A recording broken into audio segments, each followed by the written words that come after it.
이단 교주의 추종자는 피해자인가 공범인가? 두 번째 동영상입니다. 제가 책을 통해 계속적으로 한국 개신교 교회를 비판하는 이유는 그들은 1992년 시한부 종말론 사태에 분명히 책임이 있을 뿐 아니라 이단의 성장을 방관한 것은 물론이고 한국의 개신교를 이단화하는 길을 만들었기 때문입니다. 생명의 교리를 가지고 미국의 이단 단체에서 하던 거짓 선지자의 행동을 그대로 했기 때문입니다. 세월이 지나가면 잊혀지는 것이 용서가 아닙니다.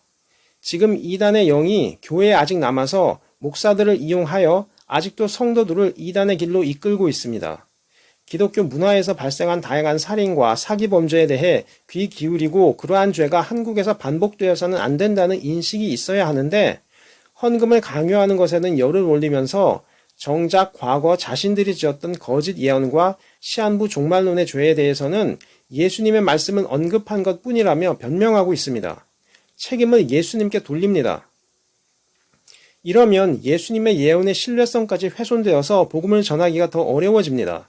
실제로 예수님은 때가 가까이 온다는 상황을 예언하시면서 아직은 끝이 아니라고, 즉 부분적인 상황만 보고 맞추어 속단하지 말라는 주의를 하셨습니다. 그리고 때가 가까이 왔다는 말로 거짓 선지자가 일어나리라고 하셨는데 그 경고를 무시했고 심지어 그 거짓 선지자의 일을 해버렸습니다.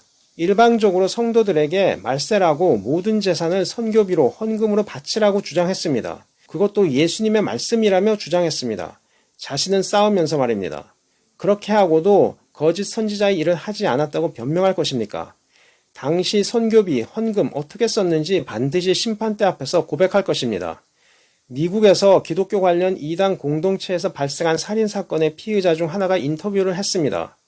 그는 예수 그리스도의 재림이 곧 도래할 것이라는 신념에 완전히 사로잡혀 있어서 세상이 그렇게 오래 지속되리라 생각하지 않았다고 합니다.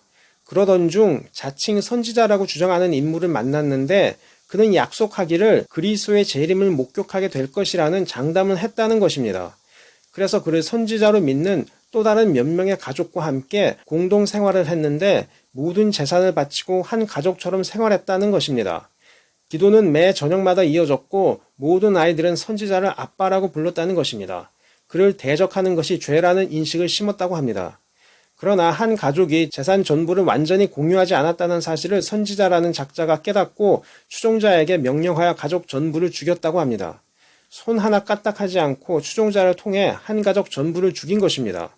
그는 선지자로부터 인정을 받기 위해서라면 무엇이든지 할 것처럼 행동했고 자칭 선지자는 그에게 신뢰를 보였으며 자신의 대변인격이라고 치켜세웠다는 것입니다. 그러한 행위가 추종자로 하여금 도덕적 판단을 흐리고 거짓 선지자의 말에 절대 복종하는 관계를 강화하였을 것이라고 법심리학자는 분석했습니다. 온 가족을 살해한 죄로 그 자칭 선지자는 사형을 받았고 공범이자 충성스러운 추종자였고 증인이 되었던 용의자는 170년 형을 선고받고 복역 중이었습니다.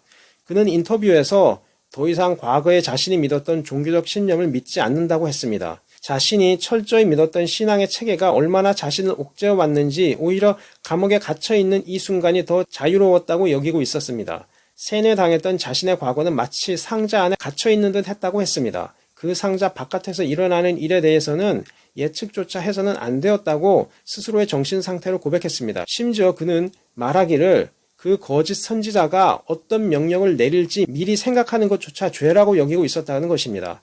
그렇게 종교적 교리와 선지자라고 하는 이의 해석을 철석같이 믿었던 것입니다. 종교 교리를 사용 추종자를 세뇌하는 심리적 지배의 영향력이 이렇게 파괴적인 것입니다.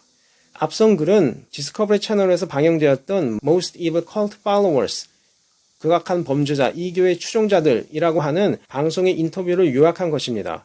저는 이 사건에 대해 어떤 이단 종교인지 명칭을 적지 않았고 각자의 이름 또한 적지 않았습니다. 그 이유는 자칫 이러한 행태가 이단이라고 하는 그리고 폐쇄적인 공간에서 모이는 소수의 종교 집단에서만 발생할 수 있다는 잘못된 인상을 주기 때문입니다. 문제는 이들이 비록 이단이라 하더라도 결국 성경의 내용 중 유대, 기독교 모두가 사용하는 문구를 인용하여 이러한 행동을 하기 때문에 경각심을 가져야 하기 때문입니다. 특히나 개신교 교회 목사를 이들과 비교하면 전혀 차이가 없기 때문에 언급하는 것입니다. 목사 역시 자신을 신과 동등한 선지자로 성도들에게 각인합니다. 명령을 거역하면 하나님께 죄를 짓는 것이라고 저주합니다.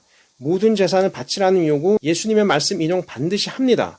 단지 이단과 다르다면 모든 재산을 헌납하고도 하나님께서 약속대로 주셨을 것이라 여겨서 또 달라고 한다는 뻔뻔함이 있을 뿐입니다.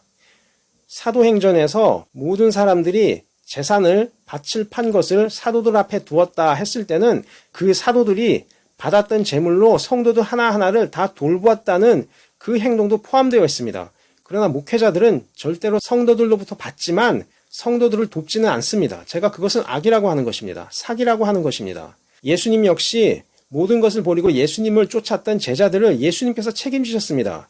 예수님께서 베드로나 제자들로부터 땅을 판 돈을 가지고 도망간 것이 아니라 예수님께서는 자신이 치유했고 돌봐주었던 그 사람들이 자발적으로 주었던 헌금을 제자들에게, 모든 가정을 버리고 자신과 함께 생활하는 제자들에게 자신의 이름으로 들어온 헌금을 그들에게 맡기셨습니다. 그 중에 가룟 유다만 유일하게 예수님의 이름으로 들어온 헌금을 이용해서 사유재산을 챙기려고 했습니다. 지금 목회자들은 가룟 유다의 길을 가고 있는 것이지 제자들의 길을 가고 있는 것이 아닙니다. 시한부 종말론에서부터 그리스도의 재림이 임박했다는 주장 역시 강조합니다. 94년 당시에는 복음이 모든 민족에게 전파되면 끝이 오리라는 약속, 그리고 유대인의 복음화를 주장, 세계의 상황을 말세의 환경에 맞추어야 한다고 성도들에게 설교했습니다. 교회가 회개할 기미를 전혀 보이지 않기 때문에 반복하는 것입니다. 이러한 잘못된 말세에 대한 강박적 집착이 결국 미국에서 이단교를 형성했던 것입니다. 그런데 한국교회 전체는 이러한 이단화되는 분위기에 휘말려 있는데 회개하지도 않고 변화하려 하지도 않습니다. 문제 인식조차 없이 과거의 생활 그대로 돌아가려 합니다.